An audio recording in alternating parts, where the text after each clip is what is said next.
it happens in silence. Not when you cry in front of him, not when you beg for clarity, not even when you say you are leaving. It happens the moment your heart stops waiting, when your energy pulls back, when your soul no longer extends itself toward him. That is when everything changes. He does not fall apart when you are still holding on. He crumbles when he senses that you finally let go. You did not announce it. You did not slam the door. You simply stopped reaching. And that quiet shift becomes unbearable for him.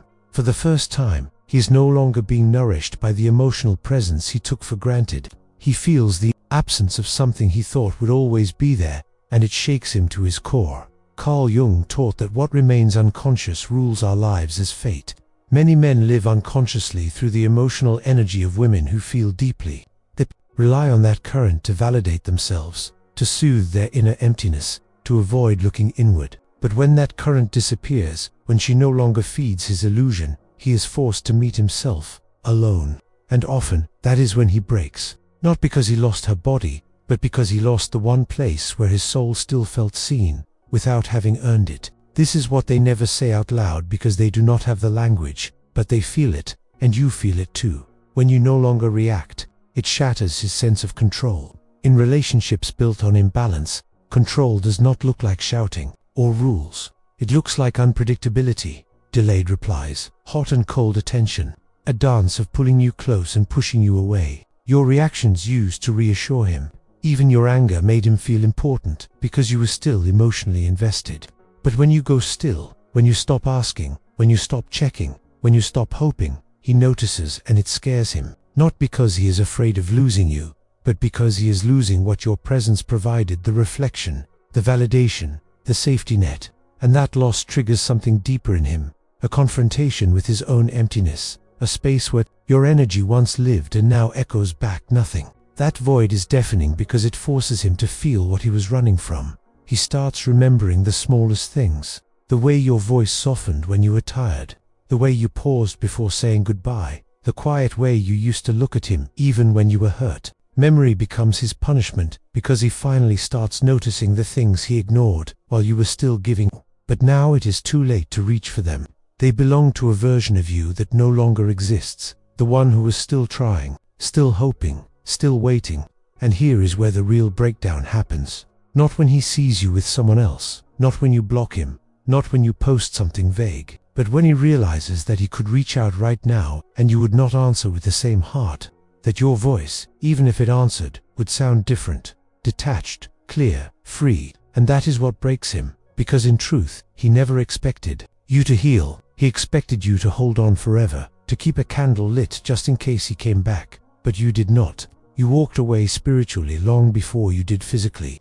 You reconnected with your own soul, and in that return to self, you stopped orbiting his wounds. Carl Jung believed that when a person withdraws their projection, they reclaim their power, and you did. You stopped projecting your dreams onto him, stopped seeing potential instead of reality, stopped building a home in someone who only gave you a hallway. And that shift, that inner detachment, is louder than any goodbye. He may still check on you, silently. He may scroll. He may wait for a story. He may ask mutual friends. But none of that will bring you back to where you were, because the version of you he misses only existed while you were still breaking yourself to fit his indecision. That version is gone now, and what is left is a woman who knows her value, not because someone gave it to her, but because she remembered it on her own. And he will feel that, long after the messages stop, long after the memories fade, because no man forgets the moment he realizes he was loved completely by someone who finally chose herself. That is not just a loss, it is a reckoning. Carl Jung's work showed us that the psyche seeks wholeness, but many men seek women to fill what they refuse to heal, and when the woman leaves, the wound becomes undeniable. You were never just someone he dated. You were a mirror, a healer, a chance to grow, a space to be seen without having to perform, and he did not take it. Not because he did not want to, but because he was not ready. And now, that truth stings. When you finally move on, it is not about replacing him with someone else.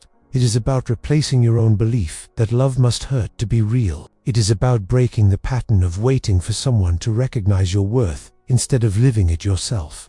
Jung taught that the shadow, the part of us we suppress, holds the key to our transformation. By walking away, You force him to face his shadow. You force him to see that his patterns are not sustainable, that love cannot thrive where fear and avoidance live. There is something powerful in a woman's quiet decision to stop chasing what will not grow. It is not loud, it is not dramatic, but it is final. And in that quietness, men often meet their deepest fear, the fear of losing the one who would have stayed if they had simply been present, the fear of realizing they wasted something sacred. You were not born to fix broken men. You were not born to wait for half love, to be someone's almost, someone's secret, someone's emotional crutch. You were born to live fully, to love deeply, but also to know when enough is enough. Jung wrote that the privilege of a lifetime is to become who you truly are. When you move on, you are not abandoning love, you are moving toward yourself. And that is why he falls apart, because you are no longer feeding the illusion that he can have you without earning you. When a man loses a woman who truly loved him, he does not just lose her, he loses the version of himself that only existed because she believed in him. When that belief is gone, he is left alone with his own reflection, and it is often not as beautiful as he imagined. That is when regret sets in. That is when he wishes he had done things differently. But by then, the woman has already built a life that no longer revolves around him. You are not responsible for his awakening. You are not responsible for his pain. You are not responsible for what he does or does not face. Your only responsibility is to honor the lessons you learned and to walk forward with clarity. Healing is not about proving that you are worth it. Healing is about no longer needing to prove anything at all. It is about trusting that love will find you again, the kind that does not require you to break yourself to be chosen. Carl Jung believed that relationships are mirrors that reflect both our wounds and our potential. By moving on, you are not just closing a chapter, you are choosing a higher reflection. You are choosing to stand fully in your own energy. And when you do that, the world around you begins to shift. The men who once overlooked you start to notice. The energy you radiate becomes magnetic, not because you are trying to be, but because you are whole. And that wholeness is what he feels now, in your absence. He may never say it. He may never admit that losing you was the wake-up call he needed. But deep down, he knows. He knows you are different. He knows you are rare. He knows that no one else looked at him the way you did, with that mix of hope and belief. And he knows he may never find that again. That knowledge does not always lead to change, but it always leads to longing. A longing that can last for years, long after the moment has passed. When you finally move on, you teach him a lesson that no words could convey. You teach him that love is not a guarantee, that presence is a choice, that silence can speak louder than any argument ever could. And whether he admits it or not, a part of him will always remember the day you stopped waiting. Before we continue, if this message is reaching something deep inside you, the Jung Method can help you understand the unconscious patterns that keep pulling you back. The link is pinned in the first comment. He will carry your absence in places he cannot describe, not because you were perfect, but because you were real. You showed up with softness, with openness, with love that asked nothing more than truth, and he did not give it. Not because he was evil, but because he was fragmented, and fragments cannot recognize wholeness until it is no longer available to them. The feminine energy that once held space for his healing is gone, and not out of anger, but out of necessity. You no longer held on to potential. You stopped trying to convince someone to meet you in a place you had already arrived at. That gap, the emotional distance between where you stood and where he refused to go, has now turned into silence. And that silence holds more weight than anything you could have screamed. There is something haunting about a love that leaves quietly, about a woman who used to make noise with her presence and now makes more noise with her absence.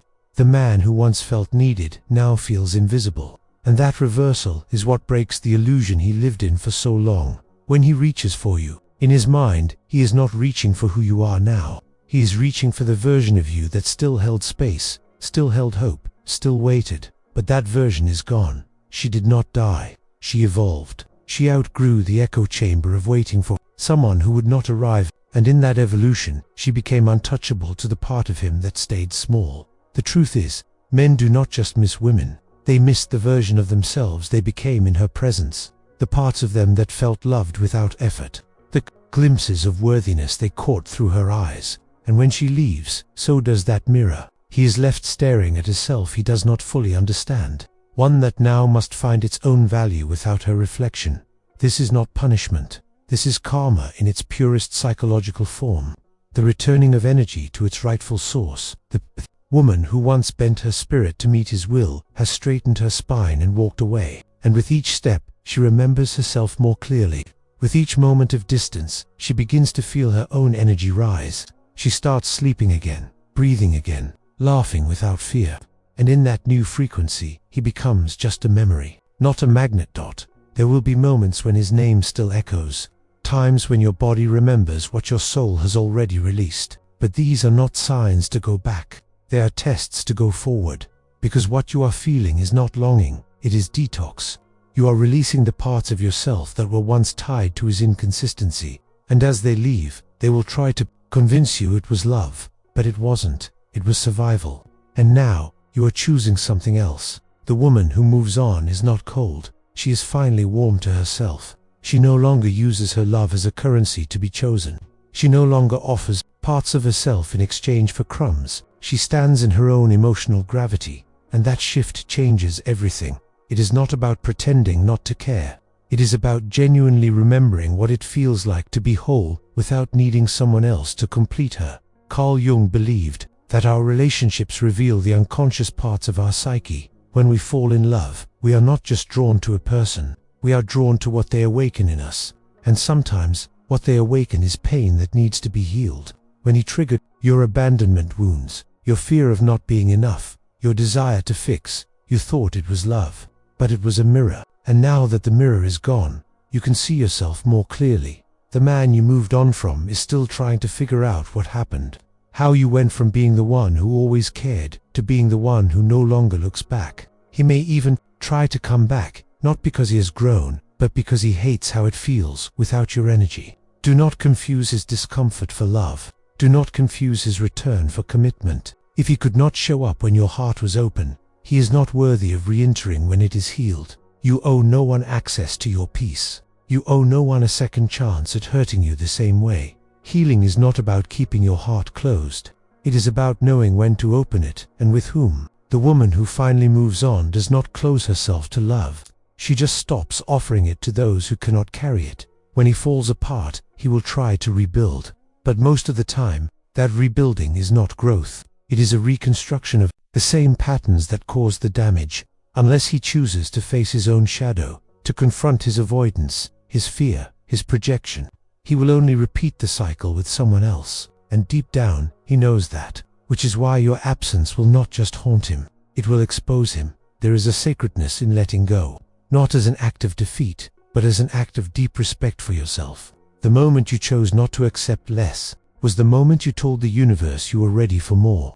That shift creates a ripple. Energetically, you stop attracting woundedness and start calling in clarity. You stop repeating karmic loops and start creating conscious connections. Do not be surprised if, in your silence, you begin to feel more seen than you ever did in his presence. That is not coincidence. That is alignment. The universe does not reward the woman who begs. It responds to the woman who remembers. And that remembering begins the moment you stop asking someone to become what they refuse to be. He may never admit how much you meant. He may never say that losing you was his awakening, but his actions will tell the story. The hesitation, the stalking, the inability to move on. These are the silent confessions of a man who could not receive what he was given until it was no longer his to hold. This is not your burden to carry.